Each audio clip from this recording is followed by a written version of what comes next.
podremos lograr con mayor democracia. Y ese es el llamado al que todos y todas debemos hoy día atender, y desde Chile estamos disponibles para colaborar en cada lugar del mundo en aquello. Muchísimas gracias.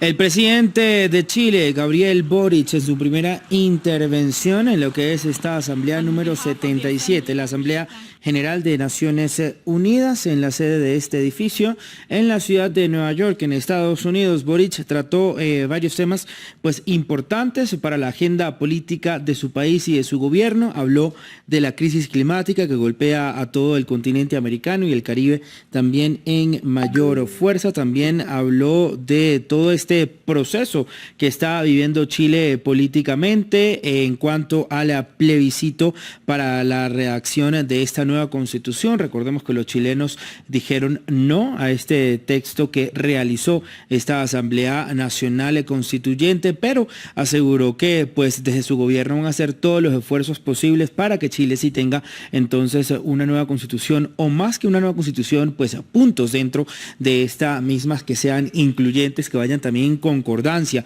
con este estallido social del año 2019, que recordemos que todos estos cambios sociales, todo este estallido social derivó en este cambio que quería la gente para esta nueva constitución chilena. También dijo que van a construir más democracia tanto en su país como en toda la región de América y también todo el mundo. Vamos a saludar entonces a uno de nuestros invitados de esta mañana para ir analizando entonces lo que va a ser esta asamblea en rasgos generales, con nuevos presidentes que van a hablar, que ya mejor dicho están hablando, y también de lo que vamos a ver por delante. Saludamos entonces a Carlos Veríssimo Estorache, analista en política exterior, experto también en todo lo que tiene que ver con política internacional. Gracias, Carlos, por estar nuevamente con nosotros en France 24. Empecemos entonces a hablar un poco de lo que hemos visto esta mañana de martes en el primer día de la Asamblea 77 de la Asamblea General de Naciones Unidas. Lo vimos con el presidente de Brasil, Jair Bolsonaro. Esto también recordemos que en octubre tiene lo que serían las elecciones presidenciales, y más o menos ahí dijo logros de lo que hizo su gobierno. También será pinceladas a lo que es como un mitin, ¿no?, de campaña de sus logros, y también lo que fue acabamos de ver la intervención del presidente de Chile, Gabriel Boric, ¿no? Por supuesto, hablando de lo que ocurrió en su país, de lo de la nueva constitución. Recordemos, como le estábamos comentando también, que los chilenos dijeron no a esta reacción. Carlos, entonces, vamos en líneas generales de lo que vimos esta mañana. Bueno, ¿cómo les va? Una mañana muy interesante para el mundo. Primero escuchamos a Gutiérrez, que en definitiva habló de un mundo paralizado, un mundo en peligro, habló mucho de la crisis alimentaria, el cambio climático, y invitó de alguna forma a crear una coalición mundial como una de las soluciones. Habló un rato también bastante largo sobre la crisis de confianza, la desigualdad que estamos teniendo, esbozó también una cosa interesante en cuanto a que el país se quema.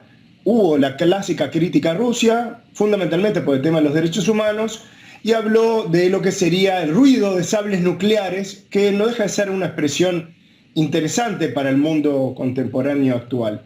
Él habla también de un invierno de descontento global en el horizonte, que es más bien un invierno europeo que ha generado este descontento.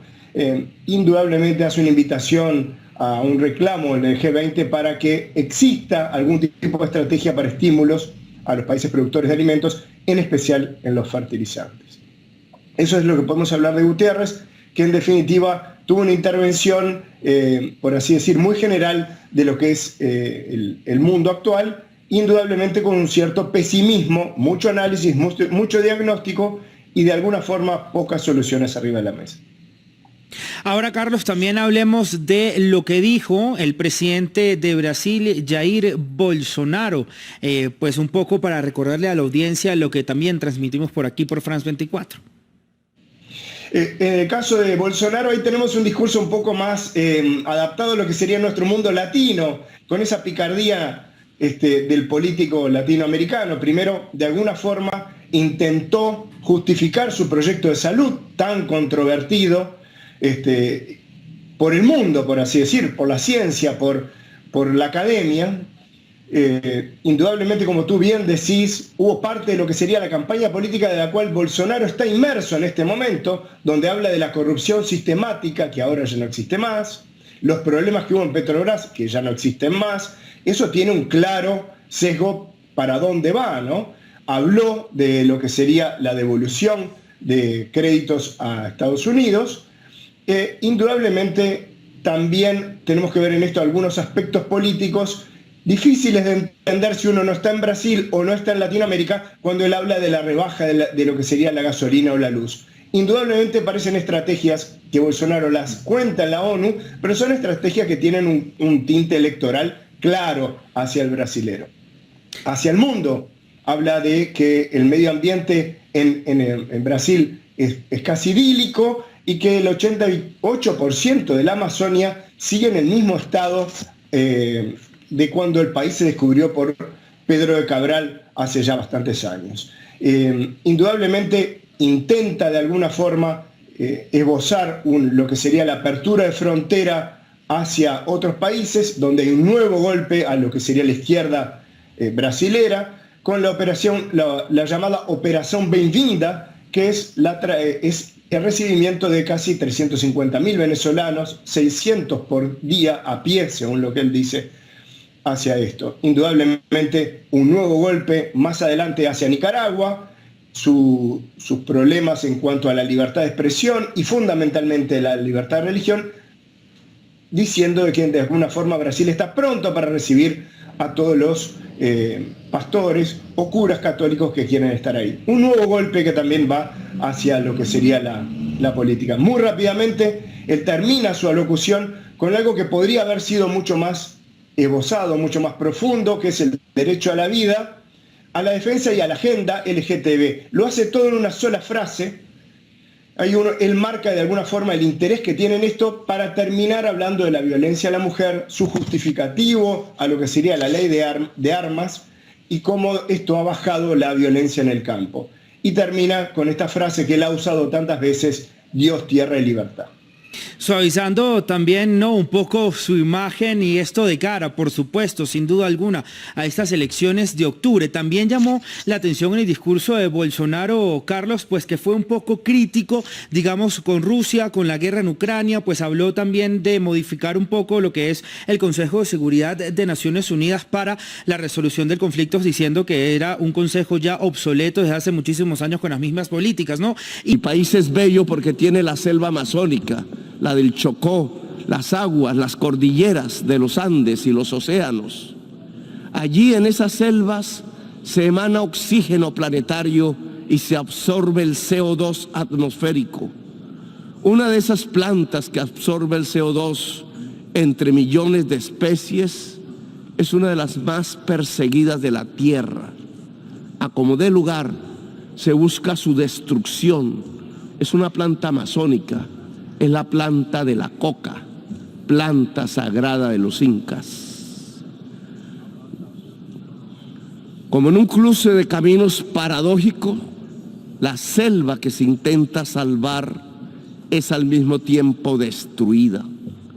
Para destruir la planta de coca arrojan venenos, glifosato en masa que corre por las aguas, detienen a sus cultivadores y los encarcelan.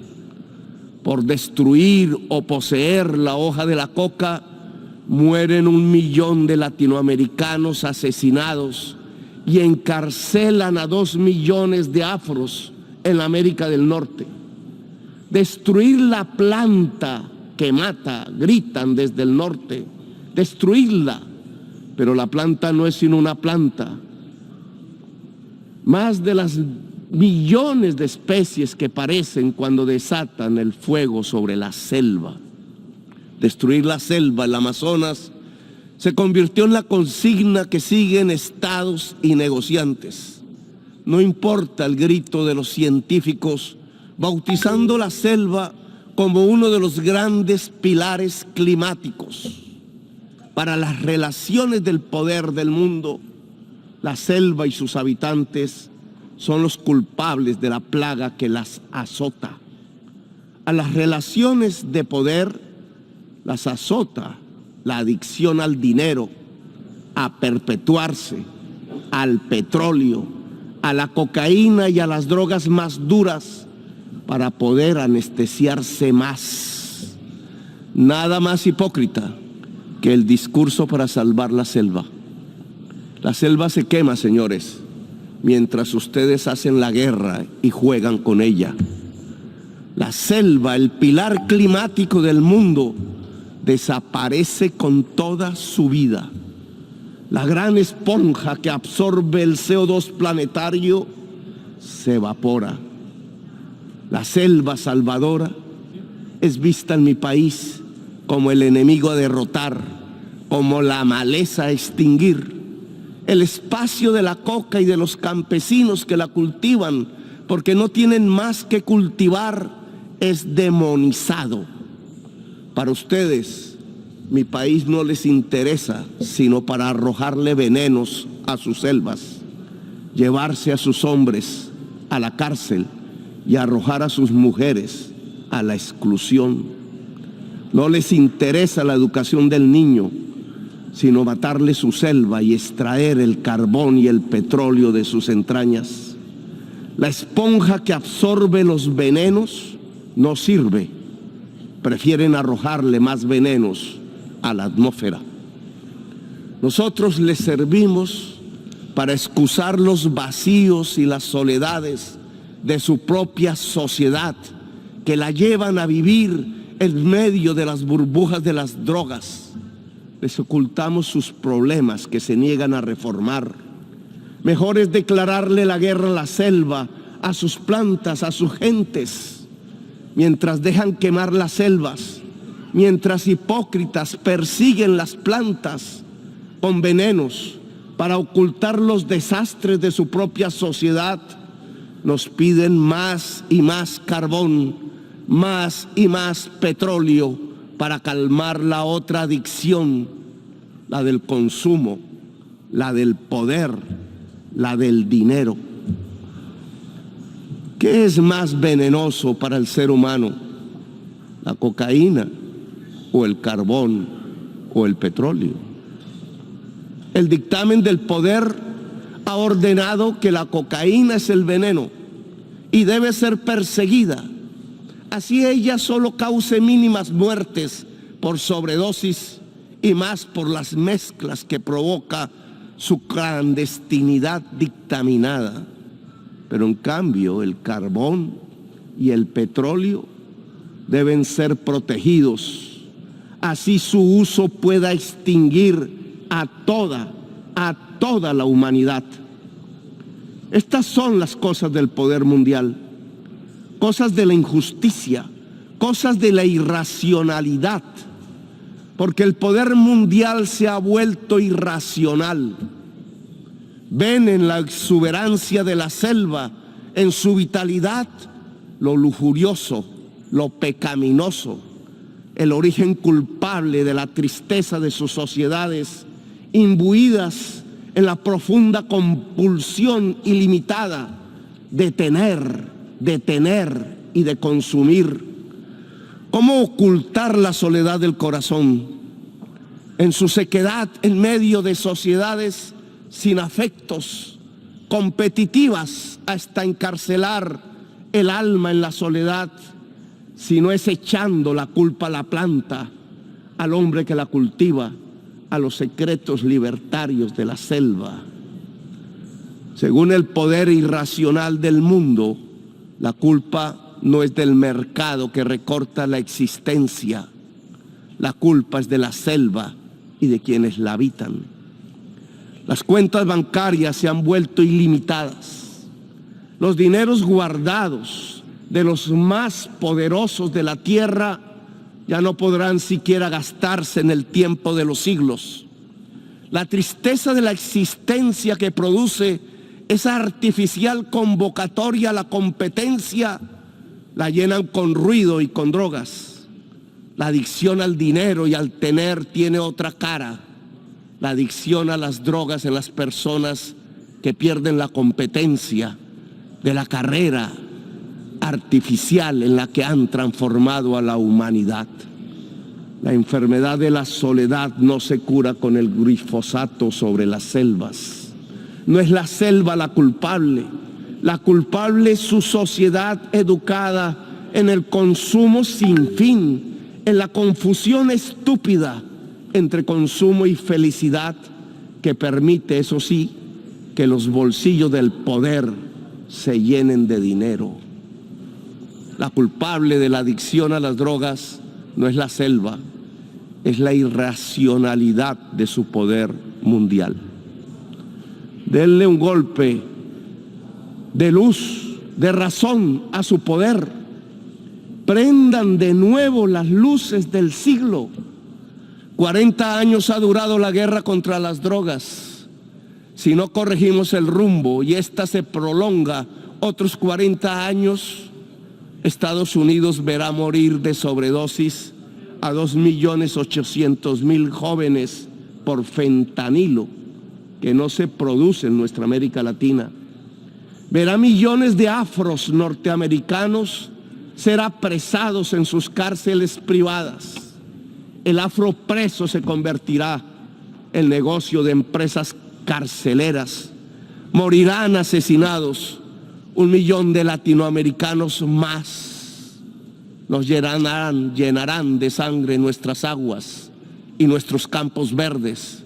Verán morir el sueño de la democracia, tanto en mi América como en la América anglosajona. La democracia morirá allí donde nació, en la gran Atenas occidental europea. Por ocultar la verdad, verán morir la selva y las democracias. La guerra contra las drogas ha fracasado. La lucha contra la crisis climática ha fracasado. Han aumentado los consumos mortales de drogas suaves, han pasado a las más duras. Se ha producido un genocidio en mi continente y en mi país han condenado a las cárceles a millones de personas para ocultar sus propias culpas sociales. Le han echado la culpa a la selva y sus plantas. Han llenado de sinrazón los discursos y las políticas. Yo les demando desde aquí, desde mi Latinoamérica herida, acabar con la irracional guerra contra las drogas. Disminuir el consumo de drogas no necesita de guerras, de armas. Necesita que todos construyamos una mejor sociedad, una sociedad más solidaria, más afectuosa, donde la intensidad de la vida salve de las adicciones y de las nuevas esclavitudes. ¿Quieren menos drogas? Piensen en menos ganancias y en más amores. Piensen en un ejercicio racional del poder. No toquen con sus venenos la belleza de mi patria. Ayúdennos sin hipocresías a salvar la selva amazónica para salvar la vida de la humanidad en el planeta. Ustedes reunieron los científicos y ellos hablaron con la razón, con matemáticas y modelos climatológicos. Dijeron que se acercaba el fin de la especie humana, que su tiempo ya no es de milenios, ni siquiera de siglos. La ciencia prendió la alarma y dejamos de escucharla. La guerra nos sirvió de excusa para no tomar las medidas necesarias. Cuando más se necesitaban las acciones, cuando los discursos ya no servían, cuando era indispensable depositar los dineros en los fondos para salvar la humanidad, cuando había que alejarse cuanto antes del carbón y del petróleo, se inventaron una guerra y otra y otra. Invadieron Ucrania, pero también Irak y Libia y Siria. Invadieron en nombre del petróleo y del gas. Descubrieron en el siglo XXI la peor de sus adicciones, la adicción al dinero y al petróleo. Las guerras les han servido de excusa para no actuar contra la crisis climática. Las guerras les han mostrado cuán dependientes son de lo que acabará con la especie humana.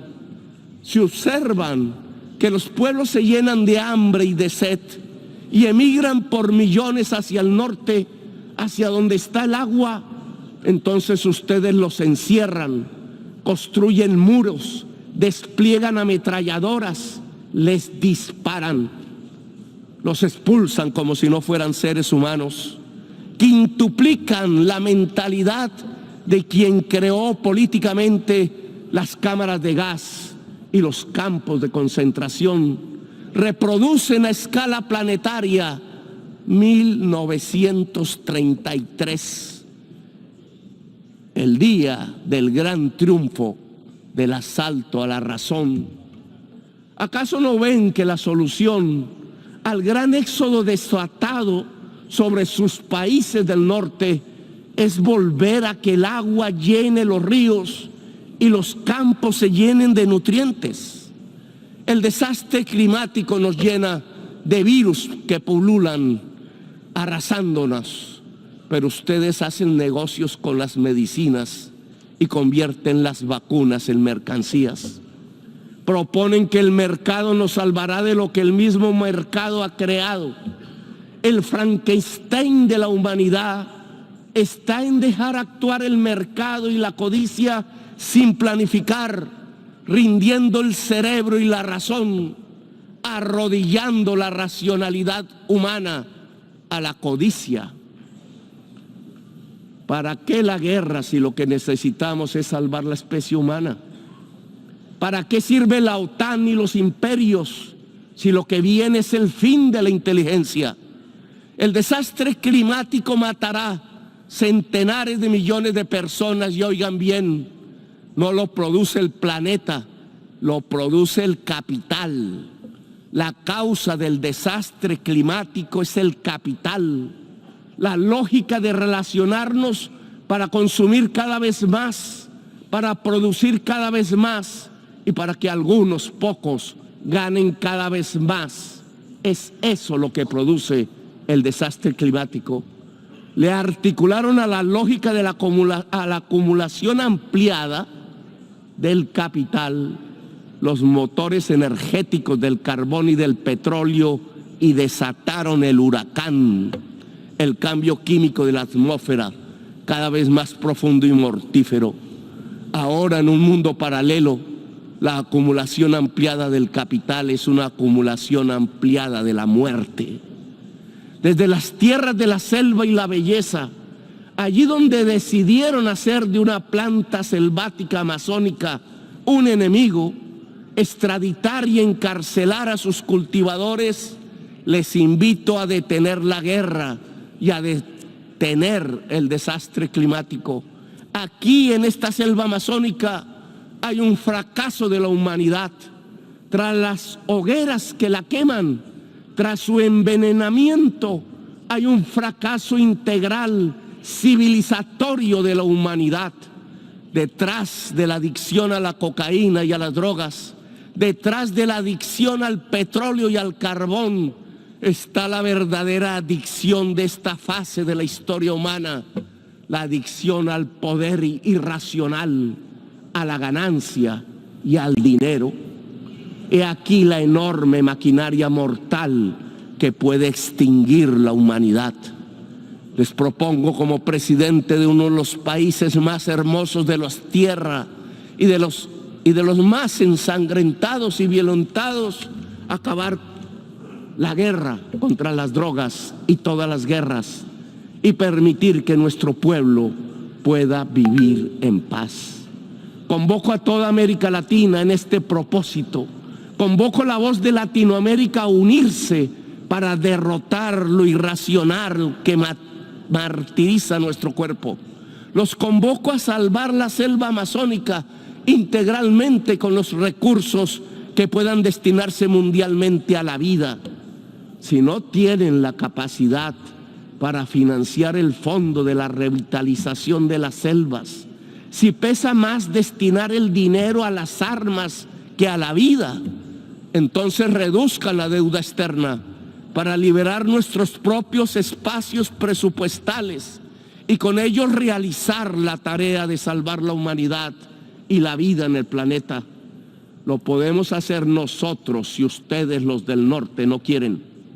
Solo cambien deuda por vida, solo cambien deuda por naturaleza. Les propongo y los convoco en América Latina para ello. Dialogar para acabar la guerra. No nos presionen para linderarnos en los campos de la guerra. Es la hora de la paz. Que los pueblos eslavos hablen entre sí. Que lo hagan los pueblos del mundo. La guerra es solo una trampa que acerca el fin de los tiempos en la gran orgía de la irracionalidad. Desde América Latina convocamos a Ucrania y Rusia a hacer la paz.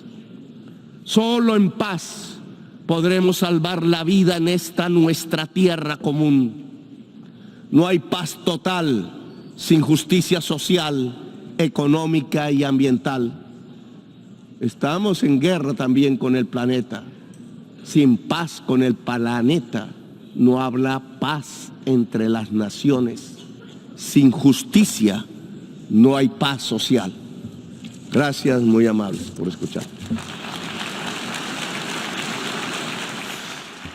El presidente de Colombia, Gustavo Petro, en lo que fue su discurso en la Asamblea General de Naciones Unidas número 77, habló pues de la importancia de acabar con las guerras. También en su discurso, la mayor parte de su discurso, pues esbozó, digamos, su idea de acabar con la política antidroga, sobre todo la de Estados Unidos. Dijo que no se puede erradicar la planta de la coca sin pues pasar por desgracia, sin envenenar las selvas. Esto en referencia a la fumigación de estas plantaciones de coca con glifosato.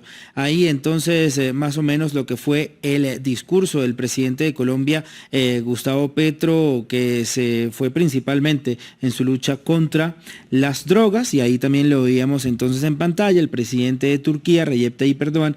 Escuchémoslos para luego analizar lo que han sido estos discursos. Bueno, me dicen que vamos a tener al presidente Recep Tayyip Erdogan en pocos segundos. Mientras tanto, pues sigamos entonces analizando un poco lo que fue este discurso del presidente Gustavo Petro, que pues fue muy en concordancia, ¿no?, con lo que fue también este discurso de la toma de posesión de Gustavo Petro en acabar con la lucha de las drogas. Habló sobre todo a pues los países del norte global, diciendo que están acabando con la selva. También habló de algo muy importante que por supuesto está en agenda de lo que van a hacer todos estos discursos de los presidentes, y es del cambio climático, de hacer acciones contra la crisis climática que vivimos en el mundo. Escuchemos entonces al presidente turco, Recep Tayyip Erdogan. Distinguido presidente, distinguidos jefes de Estado y Gobierno, distinguido secretario general, distinguidos delegados, en nombre propio y en el nombre de mi país les saludo con todos mis respetos. Espero y deseo que el 77º periodo de sesiones de la Asamblea General de Naciones Unidas nos traiga los mejores resultados para nuestro país y para toda la raza humana. También me gustaría felicitar al señor Csaba Kőrösi por ocupar la presidencia de la Asamblea General. El lema de la Asamblea General nos parece que es el más adecuado para nuestros tiempos. Nos encontramos en un momento en el que celebramos nuestra reunión cuando intentamos precisamente hacer frente a distintos desafíos a escala mundial. Una de las lecciones más importantes aprendidas durante la pandemia fue la creación de la solidaridad internacional para resolver amenazas globales. Durante la pandemia, sin discriminación, hemos ofrecido ayuda humanitaria a más de 161 países y 12 organizaciones internacionales. Y también hemos ofrecido Turcovac. que es nuestra vacuna nacional y la hemos ofrecido a servicio de toda la humanidad. El año pasado ratificamos el Acuerdo de París para dar ejemplo de nuestra determinación de luchar contra el cambio climático. En el 2053 nos queremos convertir en un país de emisiones cero. Y al celebrar la 16ª reunión de la Conferencia de las Partes de la Convención sobre la Biodiversidad, queremos demostrar que somos pioneros en la lucha contra el cambio climático. Por los problemas causados en la cadena de suministro, la economía global se ha visto muy afectada y ahora vemos una nueva oleada de choques por la guerra entre Rusia y Ucrania. Los precios de los alimentos y de las materias primas se incrementan. La inflación sube y esto puede tener consecuencias graves para la economía global y para el bienestar social. Una vez más, vemos lo importante que es la garantía de la seguridad del abastecimiento de energía, en tanto que Turquía, desde el principio, nos hemos centrado en la energía no como una cuestión de competencia, sino un ámbito de cooperación. Aparte de las necesidades que teníamos, también hemos reavivado muchos proyectos que apoyarían la seguridad energética no solamente en nuestra región, sino a escala global. Y con lo que está aconteciendo en los últimos tiempos, hemos visto cómo esta posición se ha visto confirmada. También hablamos de la seguridad del abastecimiento de alimentos. Nos encontramos en el siglo XXI y hemos llegado a el máximo de oportunidades económicas y financieras. Sin embargo, todavía hay una quinta parte del mundo que sufre del hambre y de la pobreza. El mundo estaba en camino para lograr la pobreza cero y el hambre cero en 2030 como parte de los ODS. Pero parece que nos estamos alejando de esta perspectiva y de este objetivo. Ahora tenemos que allanar el camino y esto solamente podrá ser posible a través de la solidaridad internacional y necesitamos un enfoque justo. Habida cuenta de los desafíos ante los que nos encontramos, tenemos que avanzar. En tanto que Turquía queremos demostrar esta voluntad, tal y como hemos hecho durante la pandemia también y durante la crisis causada por el cambio climático. También lo hemos demostrado al combatir la crisis causada por el conflicto entre Rusia y Ucrania. Este conflicto ya lleva más de 7 meses. Y nos parece que la guerra no tendrá vencedor. Y necesitamos un proceso de paz justo. Es importante hablar de la importancia de la diplomacia para resolver conflictos a través del diálogo. Por eso reunimos a las partes en el Foro Diplomático de Antalya y también después en Estambul para convertirnos en facilitadores del proceso de reconciliación.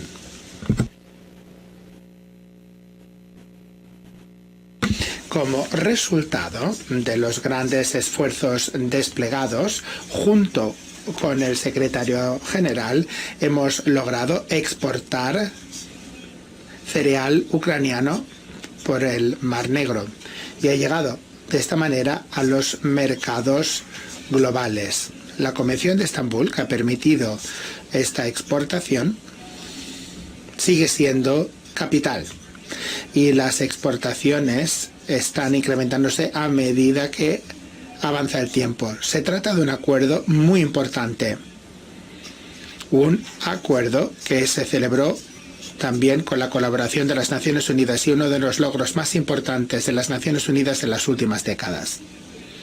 Me parece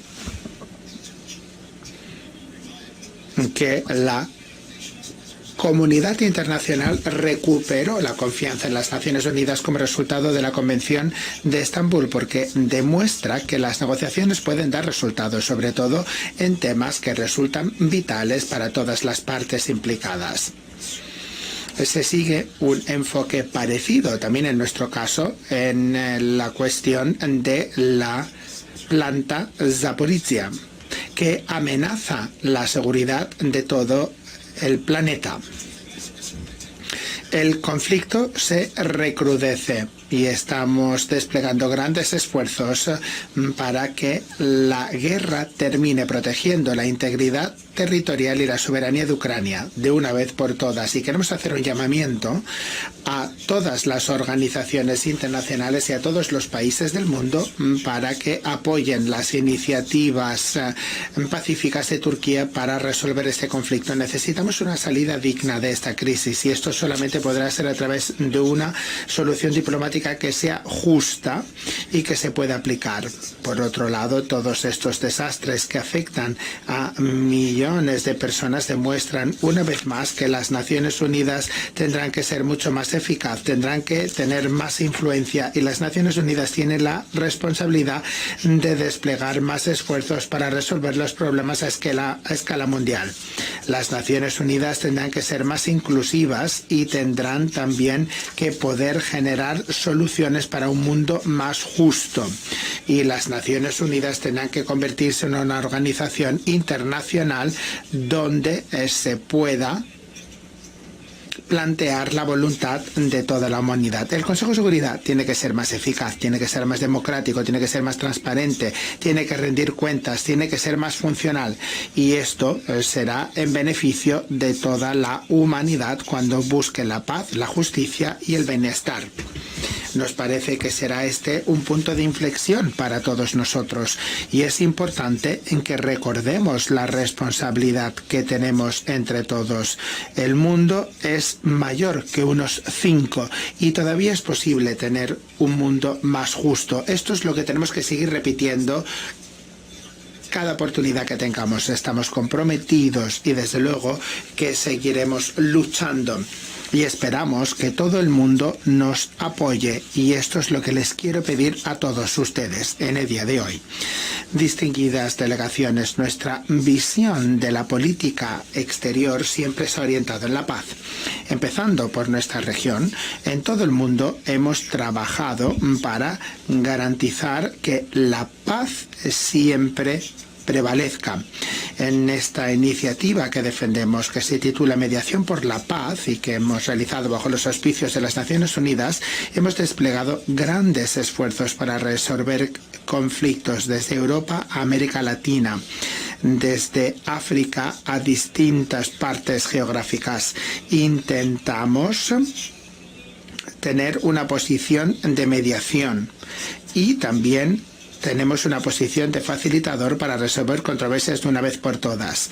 Estamos en el centro de la región rodeado de conflictos, pero intentamos formar parte de la solución y no tanto del problema. Y esto solamente es posible con las iniciativas que realizamos. En este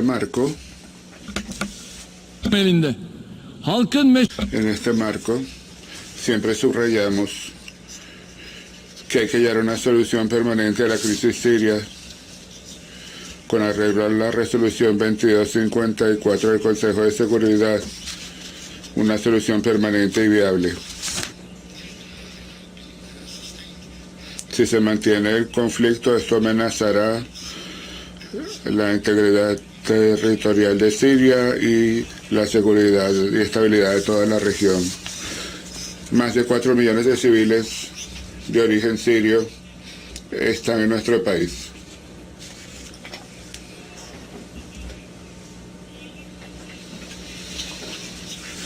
Creo que el Consejo de Seguridad tendrá que asumir las responsabilidades que tiene para ampliar el mandato del mecanismo humanitario establecido para el noroeste de Siria. Luchamos contra organizaciones terroristas como el PKK y sus descendientes que cometen atentados terroristas en nuestro país y contra nuestras fuerzas de seguridad y nuestros civiles. Son una amenaza para la integridad territorial de Siria. pedimos que se deje de utilizar estas organizaciones como un arma. Nosotros tenemos la capacidad de tomar medidas contra el terrorismo. Nunca escaparemos de la lucha contra el terrorismo y tomaremos las medidas que sea necesario tomar. Estamos tratando de hacer todo lo que podemos para garantizar que nuestros hermanos y hermanas sirios puedan volver a su país en una atmósfera de seguridad y dignidad. Estamos tratando de mejorar la situación para que los que escapan de la guerra puedan volver a su patria y para que puedan tener una vida digna. Estamos construyendo 100.000 hogares de ladrillo en varias partes de Siria para que ellos puedan alojarse allí. La mayor parte de estos 100.000 hogares ya han sido terminados y han sido cedidos a sus propietarios. Y hemos empezado preparativos para construir otros 200.000 para que 1 millón de sirios puedan volver a su país.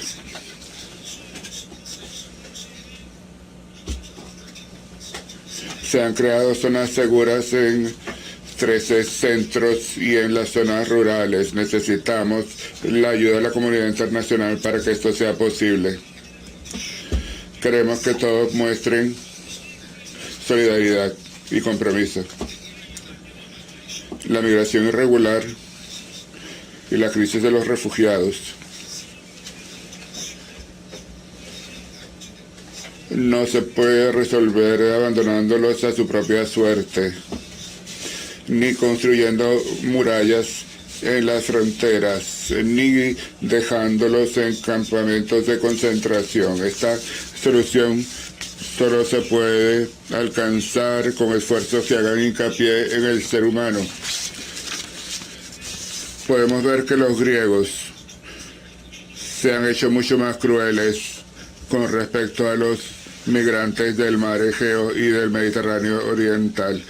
Nosotros no queremos que los cadáveres de niños como Aislán terminen en nuestras playas, pero Grecia está empujando a estos refugiados en forma ilegal, convirtiendo el mar Egeo en un cementerio para los refugiados.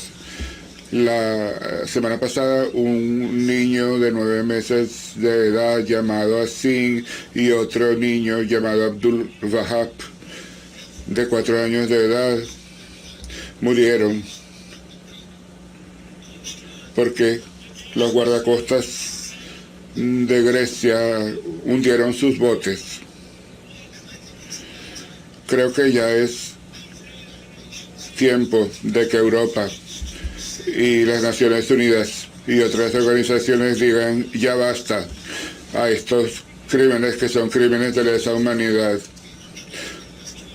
Hay otro país vecino, Irak, donde estamos haciendo esfuerzos para que se instaure allí la paz y la estabilidad.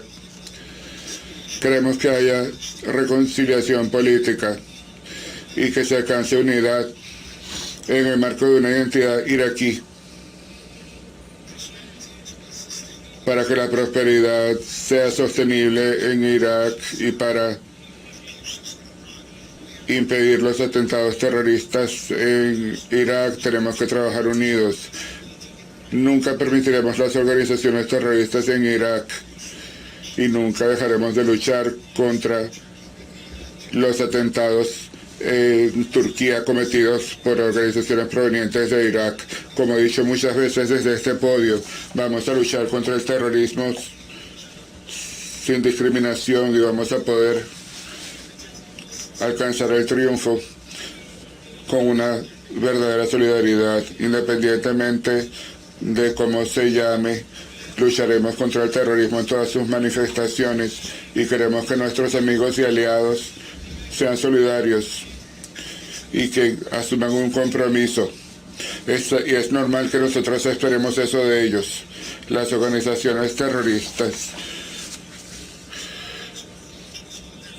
nos atacan, pero nosotros queremos colaborar con ustedes para poder alcanzar la paz, la prosperidad y la estabilidad de nuestra región y de todo el mundo. Distinguidos delegados, Desde el punto de vista de la seguridad del mundo, tenemos que hacer hincapié en el norte de África y el Mediterráneo Oriental. En este marco, es fundamental establecer estabilidad y bienestar en Libia, no solo para el mundo, sino para la región.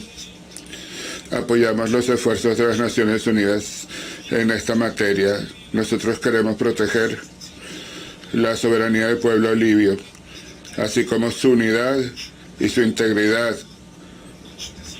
para que puedan alcanzar el nivel de prosperidad que tanto desean. Debe haber elecciones libres y justas en Libia y se tiene que crear un gobierno sólido por voluntad popular. Esto es algo a lo que todos tenemos que contribuir. Para que se alcance la paz y la estabilidad en el Medio Oriente, necesitamos alcanzar una solución al conflicto entre Israel y Palestina de una vez por todas, a través de una solución biestatal. Esto es algo que apoyamos firmemente. Tenemos que mantener la identidad cultural e histórica de Jerusalén y la santidad de la mezquita de Al-Haram Sharif y detener los asentamientos ilícitos en los territorios ocupados y establecer seguridad para la vida y las propiedades de los palestinos. Necesitamos alcanzar